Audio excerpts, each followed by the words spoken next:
hermoso, algo glorioso. Aleluya, mientras el diablo hace fuerza para que usted se calle la boca, mientras el diablo hace fuerza para que tú no lo lleves a la casa de Dios, amasada, que calor, alaya, todavía está llegando aquí.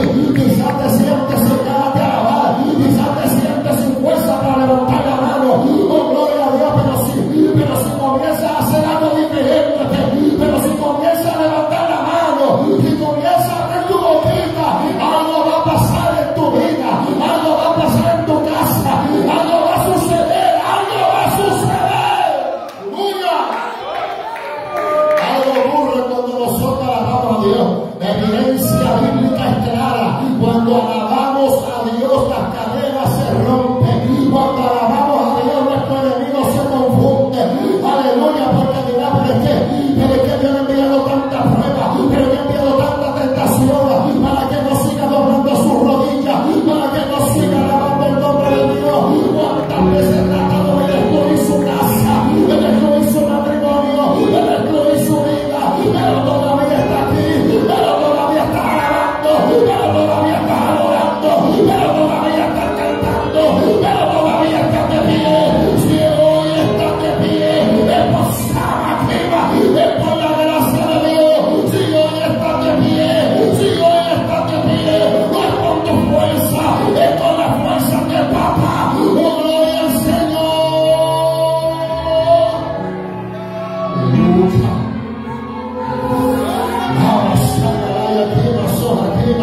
Oh, gloria al Señor. Oh, salva, canta, salva. Hermano, estamos pronto a escuchar la palabra del Señor. Hermano, por el Señor, presta atención a lo que Dios va a hablar en esta casa. Presta atención a lo que Dios va a hablar por medio de nuestro pastor Alfredo, porque Dios va a hablar a nuestra vida, porque Dios va a hablar a tu vida. Presta atención, porque sus palabras son espíritu, son vida, es lo que te va a mantener de pie en el momento de prueba, es lo que te va a mantener de pie cuando vengan las voces contrarias, cuando vengan los pensamientos de que te rinda. Ahí está el Espíritu Santo acordándole cada palabra que ha depositado en tu corazón, porque el diablo quiere arrebatarte la palabra que se está proclamando en este lugar. No le dejes prueba al diablo, no le dejes pase al diablo. Abasaba, gloria, gloria, prima, iglesia, no le dejes paseo a las artimañas del enemigo. Gloria, el diablo es un mentiroso, él es padre de toda mentira, no le hagas caso.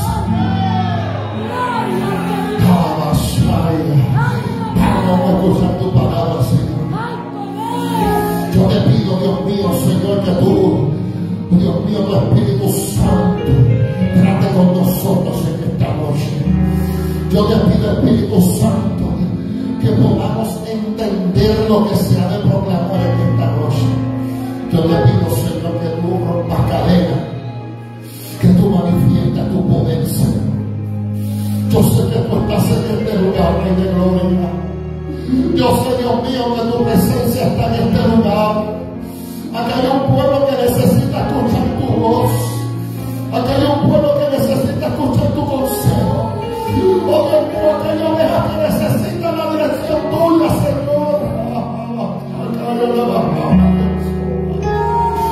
Necesitamos escuchar tu voz, Señor. Habla, Señor, que tu iglesia está escuchando. Habla, Señor, que tu iglesia está escuchando, Señor. Proclamando la necesidad de tu pueblo, Señor. Trabaja, Dios mío, en esta noche para la gloria de tu nombre, Señor. La dice toda la gloria y toda la honra en el nombre de Jesús. Amén y amén.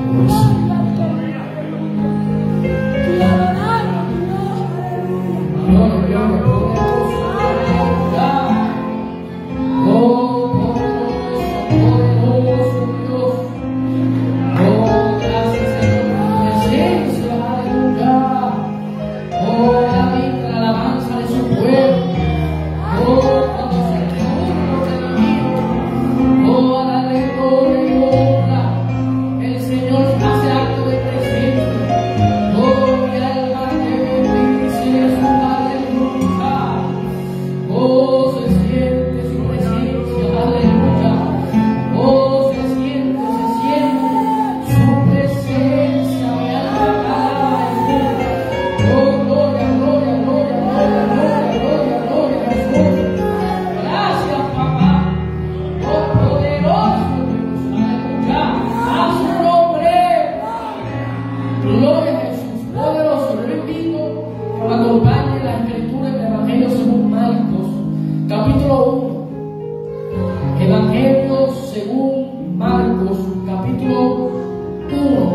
poderoso el Señor. Bueno, se siente libertad, hay presencia del Señor, así que vamos en esta hora a predicar su palabra. Vamos a estar considerando unos cuantos versos, iniciando desde el verso 1, el Evangelio según Marcos, capítulo 1. Iniciamos con el primer verso. Cuando usted lo encuentre, me responde con fuerte amén. Marcos capítulo 1. Voy a estar utilizando la nueva versión internacional, por si es un poco diferente. Poderoso el Señor. ¿Lo tenemos, iglesia? Dice la palabra en el nombre del Padre, del Hijo y del Espíritu Santo. Amén. Comienzo del Evangelio de Jesucristo, el Hijo de Dios. Sucedió como está escrito en el profeta Isaías: yo estoy por enviar a mi mensajero delante de ti, el cual preparará tu camino.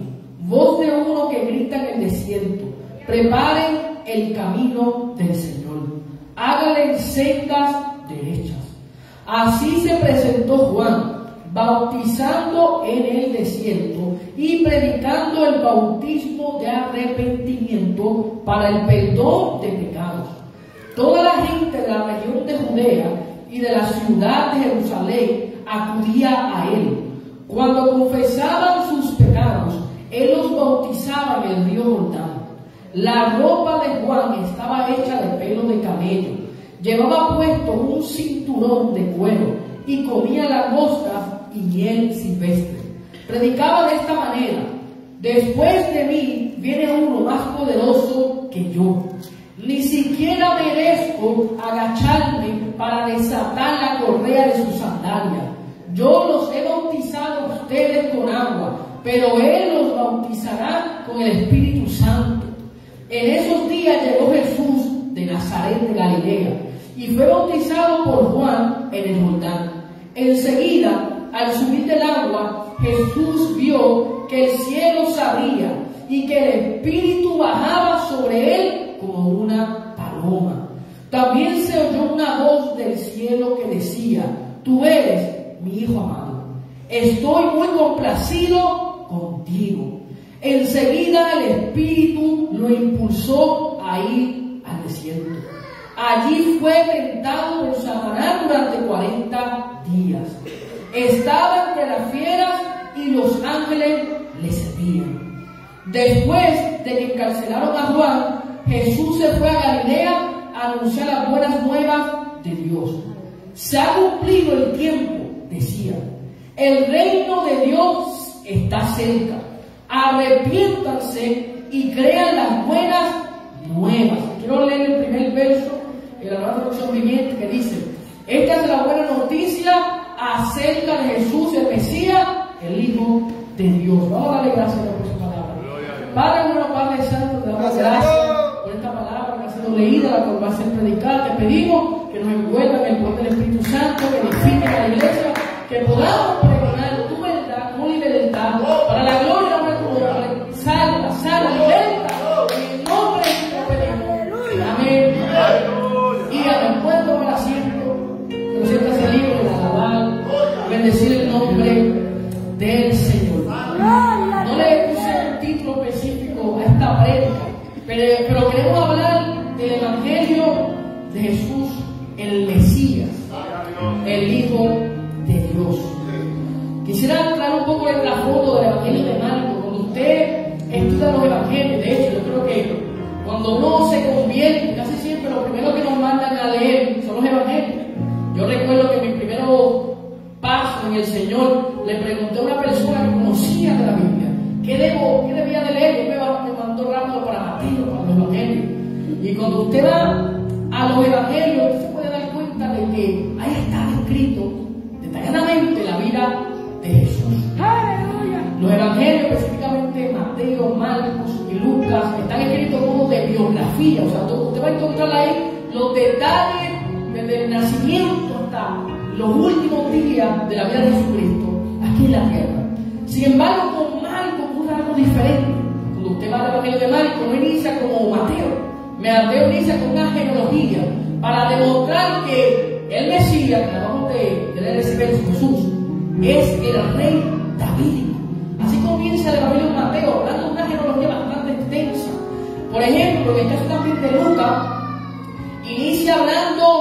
de Jesús, o por ejemplo Lucas, hablando de un tipo de tratado que va a abarcar toda la vida de Jesús, especialmente su nacimiento de manera detallada. También usted puede ir en el Evangelio de Juan, algo diferente, un poquito más teológico, más espiritual, podemos decir, y comienza a hablar de Jesús como el persistente, como el verbo, el que siempre ha estado con Dios. Pero en Marcos ocurre algo distinto. No empieza con la genealogía, no empieza con detalles acerca del nacimiento, comienza a hablar acerca de una buena noticia. Y algunos deducen que esto ocurre porque Marcos fue escrito para los romanos. Es decir, cada evangelio tiene su audiencia. Aunque esto no significa, digamos, que Mateo fue escrito para la iglesia o Lucas, etc. Fueron escritos para nosotros. Pero hay una audiencia específica.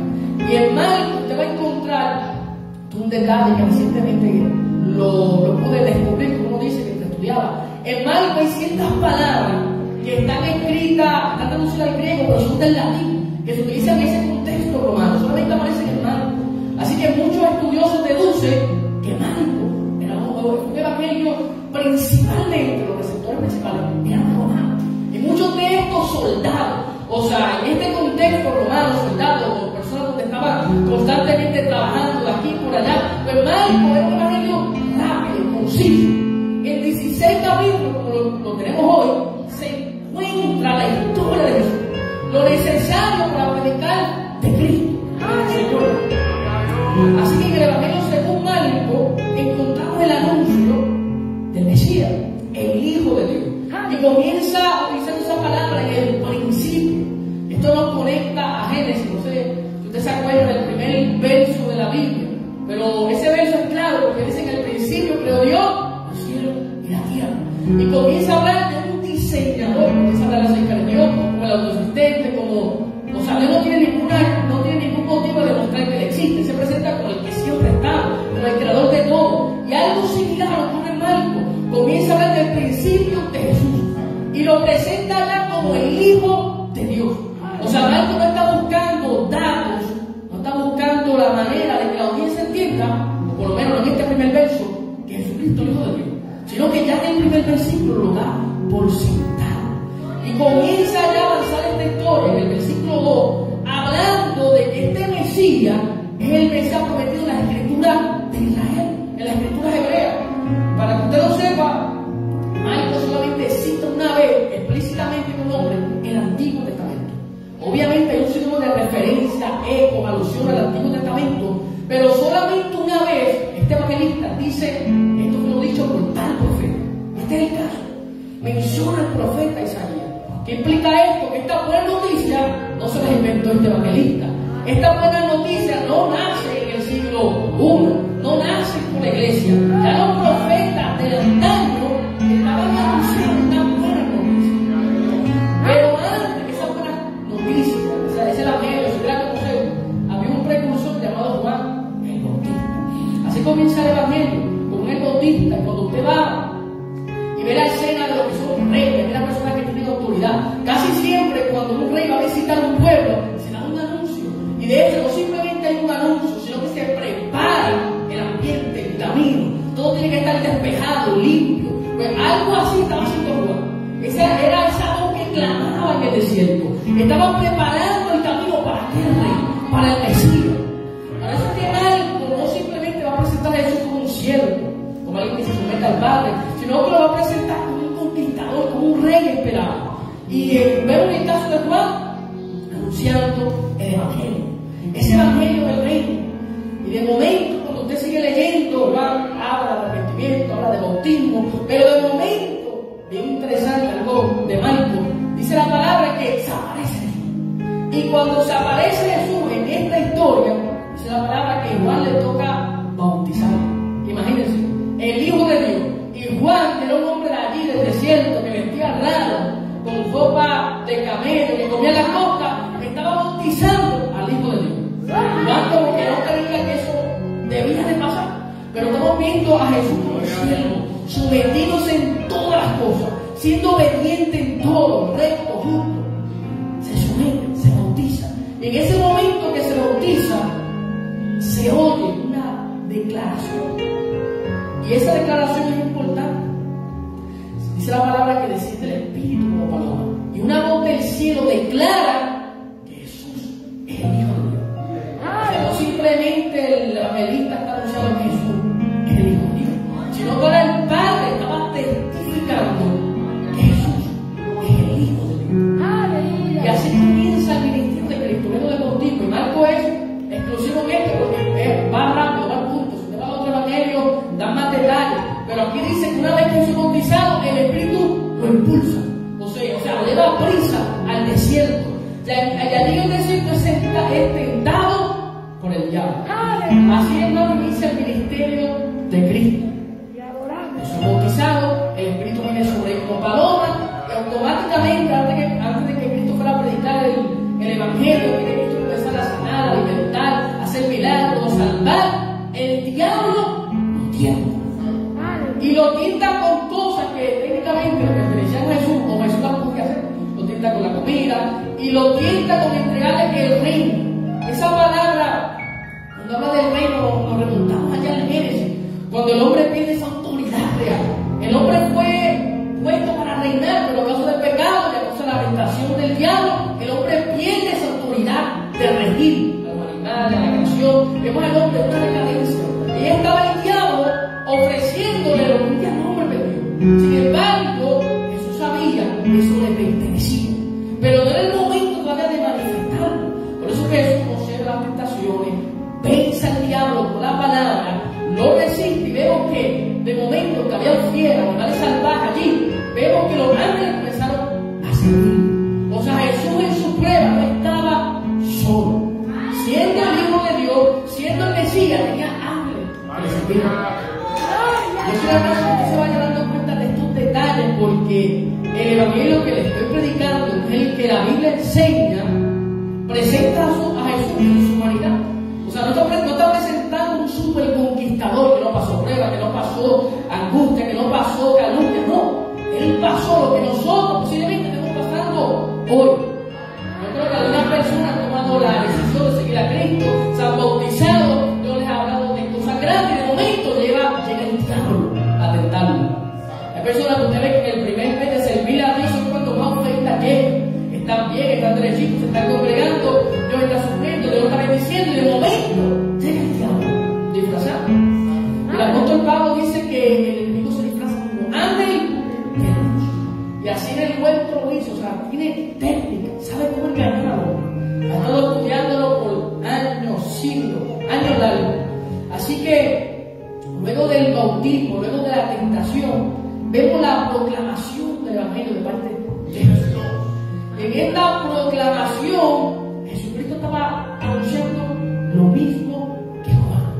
No era nada nuevo. De hecho, era lo que los profetas habían anunciado.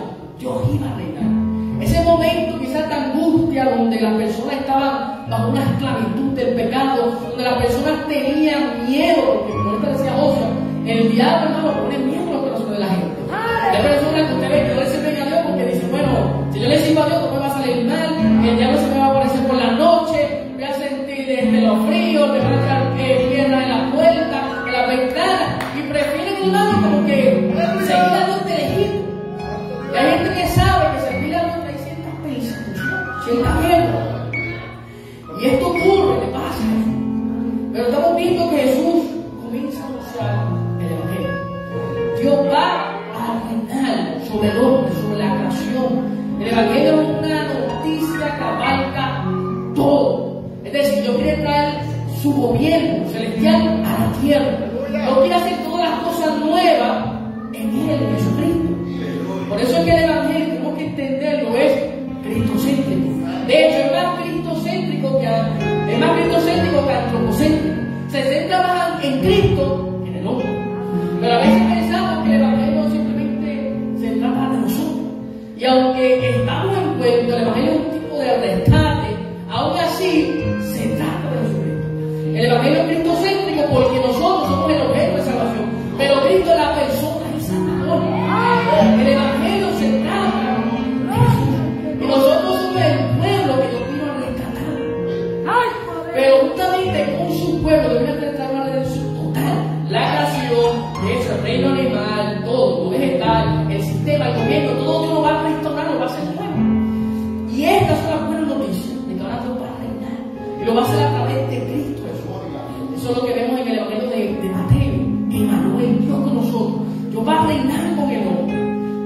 palabras, esas buenas nuevas comenzaron a traer el conflicto. Cuando usted va y lee Marcos, por ejemplo, que es rápido, 6 capítulos, usted va a ver que lo primero que ocurre en todo este desarrollo del Evangelio es conflicto. Los demonios se oponían, habían guerra, habían oprimido, los fariseos no querían creer el Evangelio, había un conflicto, porque el Evangelio no trae conflicto con el sistema del mundo. El mundo es contrario al Evangelio del reino de Dios. Es lo opuesto. Cuando usted viene a ver, el mundo te enseña que para usted vencer, usted tiene que hacer un círculo de cosas. Por ejemplo, usted tiene que ser fuerte, usted no se puede humillar, usted tiene que hacer un círculo de cosas que a veces son contrarias al Evangelio. Para usted vencer el Evangelio, tiene que ser pobre en espíritu, tiene que someterse a Dios, tiene que doblegarse a Dios, tiene que brindarle lealtad a Jesús. En el mundo se enseña no se habla con nadie, vela por lo tuyo, etc. Es una vida centrada solamente en el hombre. En el Evangelio vemos que se trata de centrarnos en Cristo. El centro, el foco es Cristo. Y yo meditaba y me decía, wow, yo, para la misericordia y la gracia del Señor, ya mismo, cuando vengo a ver, ya casi para 15 años sirviendo al Señor. Allá con 16 años, una experiencia. Aunque me recuerdo que en una escuela bíblica, tenía 12 años, y mi madre habló a otros pastores, porque yo le había dicho que tenía la inquietud de aceptar a Jesús como mi Salvador. Y a los 12 años lo hice público, pero aún así yo entendí que nada había surgido en mi vida, no sentí un cambio, no sentía nada. Y mi vida pues siguió normal, ni siquiera me bauticé, dejé ir a la casa de bautismo, pero a los 16 años no pasó, algo diferente. Y fue que el Espíritu Santo comenzó a trabajar en mi corazón. Y ya cuando usted siente que dentro de su corazón hay como un latido, como que hay una presencia que lo quiere traer a Cristo, es porque el Evangelio quiere hacer un efecto en la vida del hombre. Pero hay una resistencia en el mundo, ese sistema. Y aunque el Evangelio es eficaz, el Evangelio verdadero a veces es contradictorio con lo que el mundo ofrece.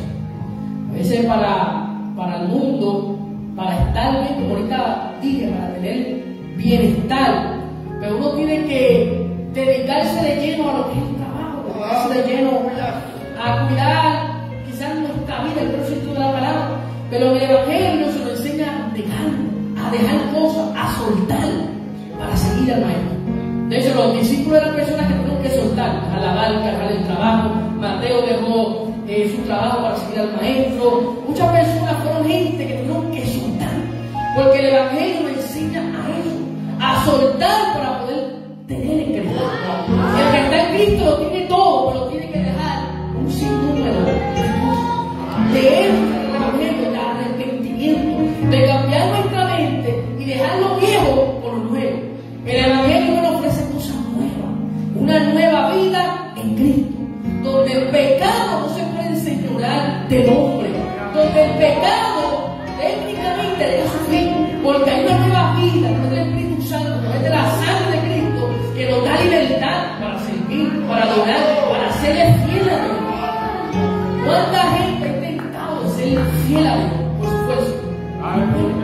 Por eso hay tantas religiones, porque la gente intenta de ser fiel al Creador con su fuerza, con mecanismos, pero a través del Evangelio no puede ser fiel a Dios, porque ahora el Señor le da de su espíritu, ahora el Señor hermano le da lo necesario para que usted realice. Pero aún así a veces no comprendemos el Evangelio. Y de hecho el Evangelio, a veces pensamos solo trata de Cristo, pero iniciando estos versos vimos que es una promesa, vendrá. Él va, bueno, no está bautizando con agua, pero llegará el momento que Cristo va a bautizar con el Espíritu Santo. Si usted cree que el Espíritu Santo solamente se trata de la obra de Cristo, pues sí, correcto, pero hay más. Aún después de la crucifixión, la resurrección, vemos un ascenso, vemos un derramamiento. El Evangelio no es extenso. El Evangelio nos enseña que usted no tiene que ir detrás de la bendición. Cuando usted hermano vive, cree el Evangelio, las bendiciones de Dios alcanzan. Hay personas que llegan al Evangelio pero con la mentalidad incorrecta. Y de hecho, hoy día se predica un Evangelio erróneo.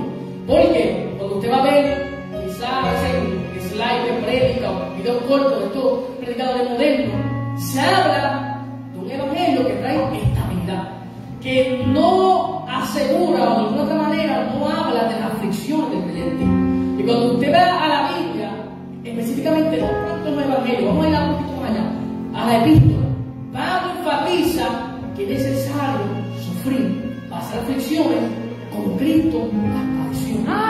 De hecho, Pablo en Gálatas 2:20 decía que con Cristo, él estaba juntamente crucificado con Cristo Jesús. Y estar crucificado implicaba que los sufrimientos de Cristo, Pablo lo estaba sintiendo en su cuerpo. De hecho, busque cómo inicia el ministerio de Pablo. En azote, en persecución, casi se muere por allí cuando lo tiraron por una canasta. Así inicia su ministerio. Pero hoy día se promete un evangelio de estabilidad, donde el hombre, después que el hombre tenga estabilidad, posiblemente económica, de salud, mental, ahí el hombre está bien. Yo te digo que el evangelio sí trae eso. Porque si usted no recibe a Dios, Dios le da estabilidad física, Dios lo va a ayudar en el camino. Pero antes de eso, viene a traer un cambio en lo interno, no en lo físico. Muchas veces en el evangelio de hoy, los cambios son externos. El hombre se siente bien porque conoce a un Dios que prospera. Se siente bien porque le hablaron de un Dios hermano que le da o le concede los caprichos de su corazón. Y muchas veces ese evangelio se encuentra en el hombre. Ya Cristo nos enseña. En ese evangelio Dios pone los deseos del ser humano. Y básicamente hay dos perspectivas. En ese evangelio el hombre se convierte en un pequeño Dios, donde Dios técnicamente está en el ser del hombre. Y está la otra cara del falso evangelio, que es cuando el hombre se convierte en un gusano, que el hombre no tiene valor. Y ambas partes, ambas caras son malas. Porque en el evangelio el hombre recupera el valor que había perdido. En el evangelio el hombre no viene a ser un extraterrestre, un ángel, no. Usted no lo sigue siendo humano. Lo único diferente es que ahora usted va a representar a Cristo correctamente. En Cristo el hombre puede hacer buenas obras, puede hacer un número de cosas, pero al final no muere el testimonio de su vida. Por eso cuando llega a Efesios 2, habla de la gracia. Hemos sido salvados por gracia, por medio de la fe. Esto no es voluntad de vosotros, pues donde Dios nos coloca para que nadie se gloríe. Y luego dice, creados, somos hechura suya, creados para buenas obras. Y la palabra hechura en el griego es pornea, y esa palabra se utiliza para poesía. O sea, el hombre, hermano, no es cualquier cosa. Si usted piensa que usted tiene que vivir una vida castrada para glorificar a Dios, está mal. Porque cuando usted está en Cristo, usted le prospera, hermano. Si usted se quiere arrastrar, esa va a buscar la presencia de Dios. Pero usted, hermano, no es una porquería, usted no va a leer esa idea, hermano, la planta del diablo. Donde el hombre se cree que no tiene herramientas altas espirituales para vencer. La gente que usted ve que vive en el evangelio de la misericordia, no crecen en la gracia. Vive en el evangelio de que básicamente esperando de que un día Dios nos escuche cuando ya el trono de la gracia está abierto. Esperando que un predicador le ponga la mano y le diga, ya Dios te perdonó. Cuando hace tiempo, hermano, el Señor te perdonó. De momento que usted vino a los años, se humilló, ahí no lo dio. Pero en el evangelio hay una guerra. Está el diablo acusando. Por eso tenemos que ser sobrios, ¿verdad? Por eso tenemos que entender la palabra de Cristo. Y Marco presenta 4 confesiones estratégicas. Ya vimos la número 1, es la declaración inicial de que Jesucristo es el Hijo de Dios. Pero a través del Evangelio hay varias confesiones que se van dando que demuestran que a unos discípulos, escuchando las palabras de Cristo, no comprendían a magnitud quién era Jesús. Y podemos ver, por ejemplo, en Marcos 8:9. Y este capítulo es paralelo con Mateo 16, pero quiero leer específicamente desde Marcos 8:29 dice, él les preguntó de nuevo, pero ustedes, ¿quién dice que soy yo? Tú eres el Cristo. Él respondió, Pedro.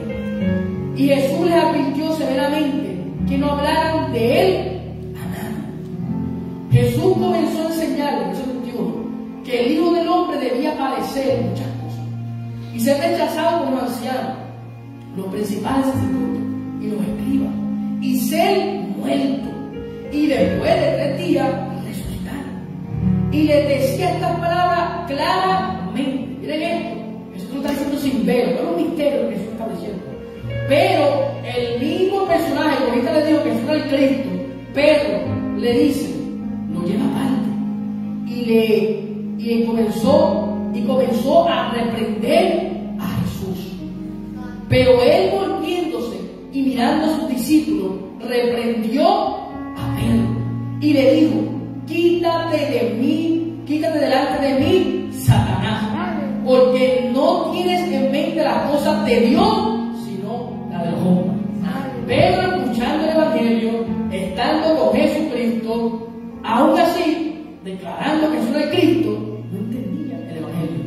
Y cuando usted viene a ver en el verso 30, posiblemente, cuando Jesús le advierte que no le dijeran a nadie que era el Cristo, quizás, pensando yo, una de las causas podría ser que los discípulos tenían una perspectiva errónea de lo que era Cristo.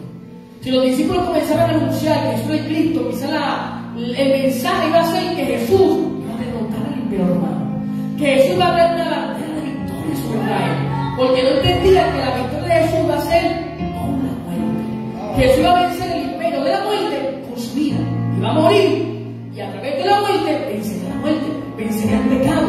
Pero los discípulos, no estando con Cristo, Pedro siendo el líder, no entendía que el Cristo tenía que padecer. ¿Qué significa eso? Usted puede estar cerca del Señor, yendo a la iglesia, usted puede escuchar el Evangelio constantemente, pero aún así está desconectado de lo que son las buenas noticias. Aún así está pensando en la vida. Y la Biblia enseña que el que quiera su vida, la perderá.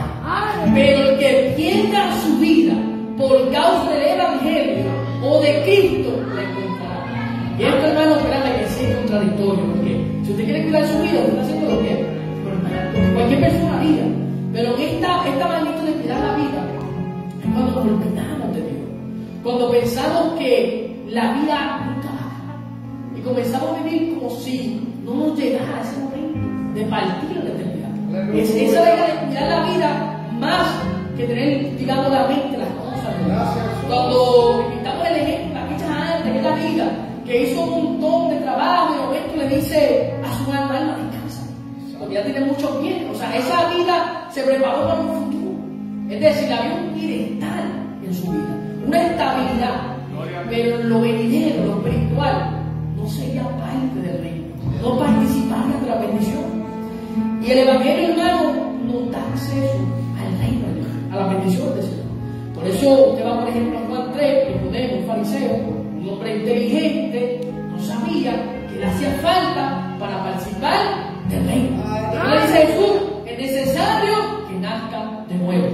¿Cómo alguien puede nacer de nuevo? Creyendo en el Evangelio, arrepintiéndose de sus pecados, confesando a Cristo como el Señor, como el Hijo de Dios. Avanzando, vemos en este caso Pedro, estando con Jesús como líder, no entendía el oficio de Cristo, de la Mesías, no entendía que Jesús tenía que padecer, y así se va desarrollando la historia.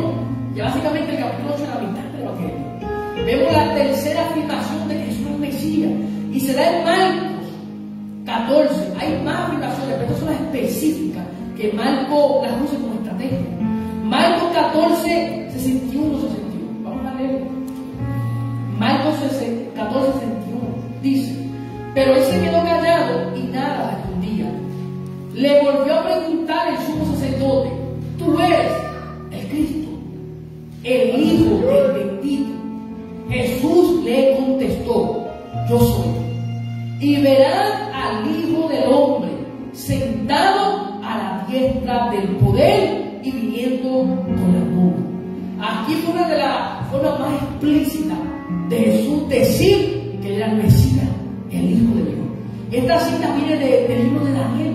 Jesús ya se estaba proclamando como si, cuando usted quiere saber la verdad, pues si yo soy el Mesías y yo me voy a sentar a la diestra de Dios Padre y voy a gobernar al pueblo. Pero ese gobierno de Cristo iba a ser físico. Todavía quizás los fariseos estaban pensando que Jesús tenía la intención de gobernar físicamente, fuera quizás de ese gobierno de los fariseos. Así que esta es una declaración importante. Y la última declaración, que es una confesión que nos da mucho para pensar, se encuentra en Marcos 15, 39. Aleluya. Ya estamos finalizando. Marcos 15, 39. Ya Cristo se encontraba en la cruz. Usted lee el Evangelio, muestra la crucifixión, a Cristo lo azotan, le quitan su ropa, le ponen una ropa púrpura, le dan una caña y los soldados lo escupen, de la misma vez supuestamente le rinden homenaje. Técnicamente lo estaban declarando rey, pero a través de la humillación. Pero con la humillación, Cristo, hermano, iba a traer salvación. Y allí se encontraba en la cruz, posiblemente desnudo, su cuerpo completamente en sangre. Usted que sabe la película y créanme que eso no se contara.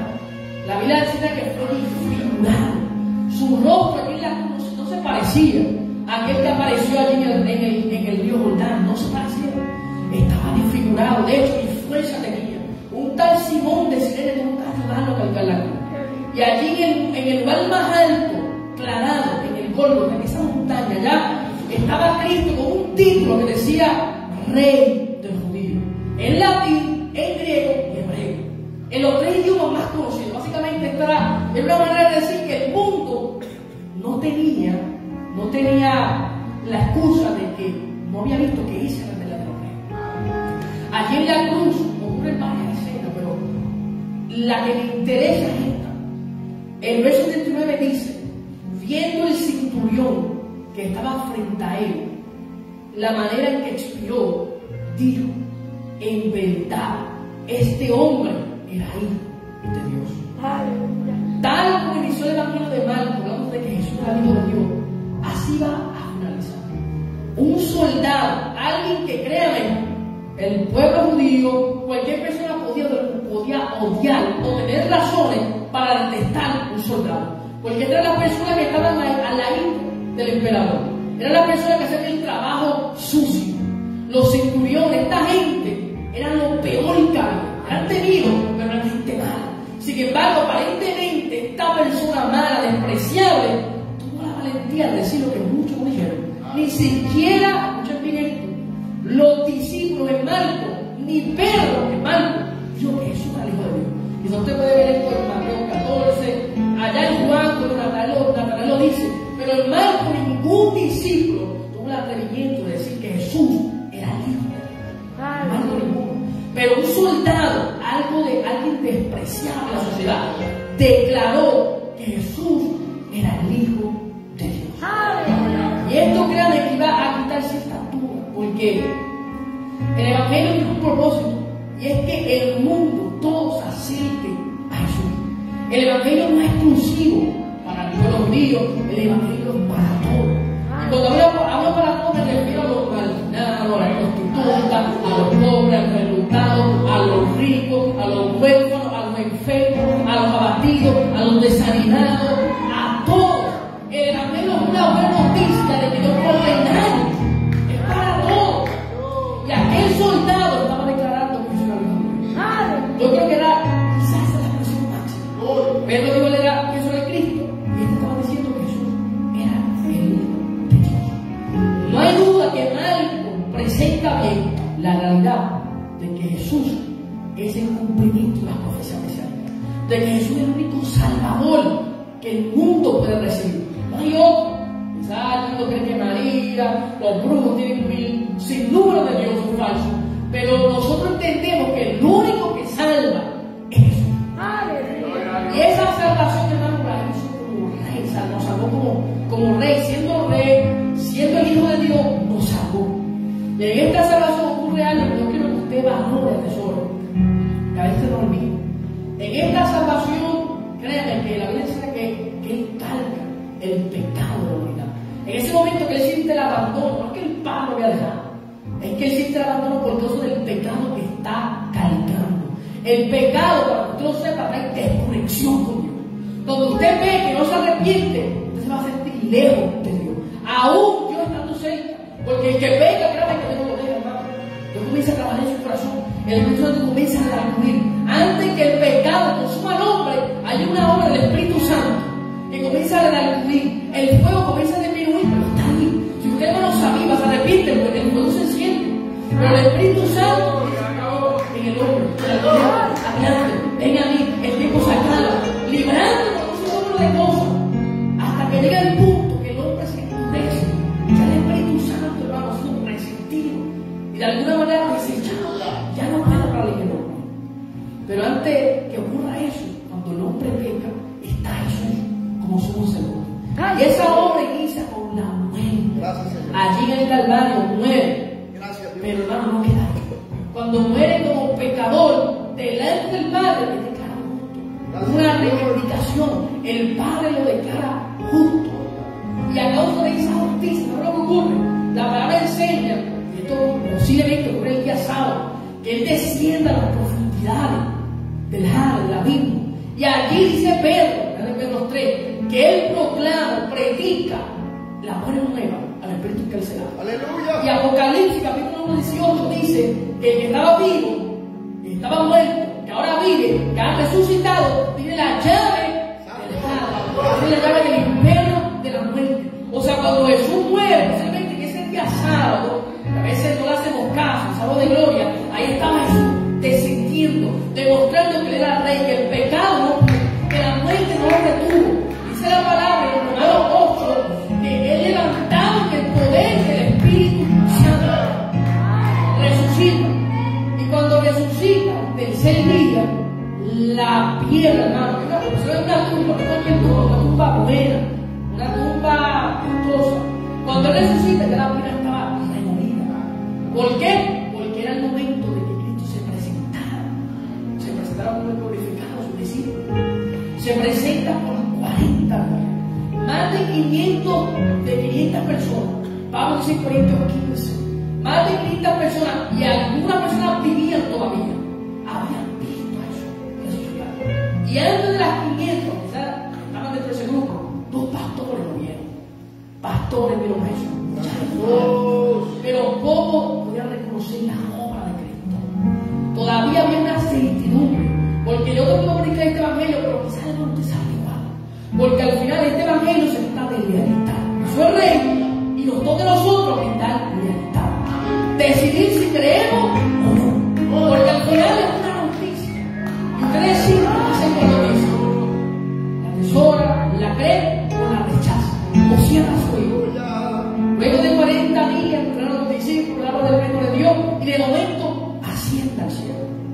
Unos ángeles continúan hablando con los discípulos que había pasado, Jesús asciende al cielo. El escritor te habla detrás de lo que pasa. En eso no se ve tanto el panorama, pero que en Hebreos dice que Jesús está a la diestra de Dios Padre, obrando como sumo sacerdote. Y en ese momento que Cristo asciende, la promesa del Padre, del Espíritu Santo, se da. Una semana después se derrama el Espíritu Santo. ¿Por qué ocurre esto? Porque cuando Jesucristo hermano resucita y asciende, la palabra dice que da dones a los hombres. O sea, Él hermano lleva la continuidad cautiva. Él no simplemente resucita entre los muertos, sino que al resucitar levanta un pueblo con regalos, con dones, un pueblo que puede seguir la misión que Cristo comenzó en la tierra. Si usted se ve como partícipe, hermano, de esa historia, no hay motivo para que usted camine, para que sea fiel. Pero en el momento que usted se desconecte del Evangelio, la vida no va a tener sentido. Por lo menos la vida espiritual, no. Porque usted va a pensar que va a la iglesia para que Dios te salve y ya, y no es así. Usted está aquí no porque simplemente Dios salvó, sino porque tiene un propósito. Tiene que cumplir esta gran misión. Tiene que ser un siervo fiel. Tiene que ser un súbdito del rey. Tiene que brindar la fidelidad al que lo llamó, al que lo amó. Usted, nosotros hemos convertido en representantes de Dios. No somos más ni menos. Romanos 8 dice que los que han sido predestinados, los que están en Cristo, son hechos o conformados a la imagen del Hijo. Ese es el propósito. Y el 9 decía Brian que si usted piensa que el propósito del ministerio es el fin, pues usted está perdiendo el tiempo. Yo creo que sí. Porque si usted cree que yo por estar aquí hermano predicando alcancé, usted se equivoca. Porque le queda mucho. Mientras la vida me dure, los días de vida me duren, tengo que seguir dando testimonio de Cristo. Tengo que ser un portador de su mano. Tengo que anunciar el Evangelio, no simplemente aquí parado. Esa no es la meta. El Evangelio es parte de los únicos regalos para que la iglesia edifique, para que crezcamos, pero una cierta en fin es ser como Cristo. Por eso Pablo decía, sean imitadores de mí como yo soy de Cristo. Sean imitadores de mí como hijos amados. Esa es la meta, parecernos a Cristo. Pero al final lo entendió, por eso decía que sigamos sus pisadas. Va a haber guerra, se va a poner el diablo, va a haber tentación, va a haber oferta, pero al final, créanme,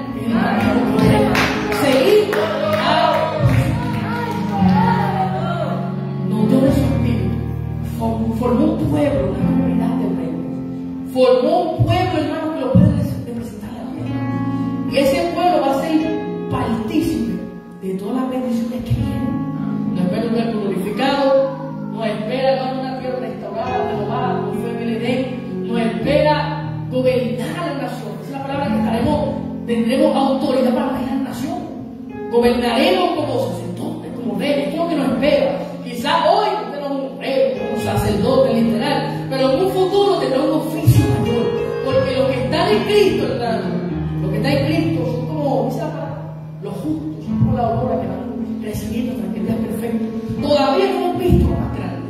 Esta iglesia, hemos pasado momentos difíciles, aflicción, pero esta gloria no se compara con lo que ha de venir. Lo que ha de venir, hermano, no es simplemente alma, gloria a la iglesia de alma, pero al final lo más grande, hermano, es que va a levantar la iglesia. Nos vamos a parecer a Cristo, lo veremos tal como Él es. Si usted está aquí, usted está en la banca correcta. Si usted está aquí, usted está participando en lo más glorioso, que es el conformado a la imagen, participando en una eternidad con Cristo. Es lo más grande que llenar la iglesia, más grande, hermano, que cualquier cosa. Cristo para acá, ver a nuestro Rey, estarnos delante de Él y decir: Señor, aquí estoy, Señor, he vencido, aleluya, es lo más grande. Por eso, hermano, termino con esta palabra: el Señor viene. Ese es quizás el anuncio final del Evangelio. El Señor viene. ¡Aleluya! Él vino y vendrá. Así que no esperen esa tarde. Creamos el Evangelio, creamos la buena nueva, brindemos la eternidad al Señor. Vamos a estar sobre nuestros pies, poderoso Señor.